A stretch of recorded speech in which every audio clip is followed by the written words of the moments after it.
In number 5, we have a triangle, but we don't know for sure that it is right. We're trying to prove that it's either right, or if it's not, that it's acute or obtuse. And the way that we're going to do that is by setting up the Pythagorean theorem as if a squared plus b squared is really equal to c squared.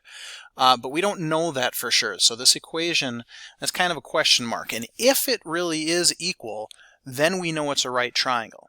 But if it's not equal, then it's got to be either acute or obtuse. And what that means is if this side ends up being the larger side, then it's an acute triangle. If c squared by itself ends up being the larger side of that equation, then it's going to be an obtuse triangle.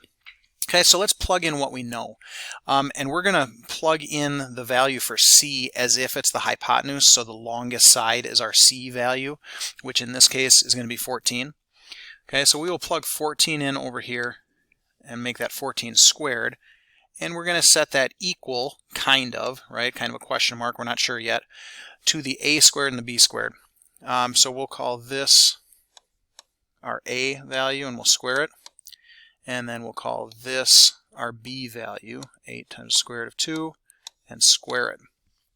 Okay, so now we're going to go through the algebra and see if these two sides are indeed congruent. So 4 squared is 16.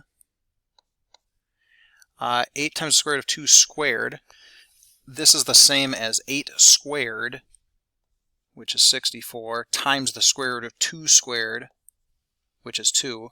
So altogether that's going to be 128. And 14 squared is 196. And so let's add the left side. Altogether that's 144.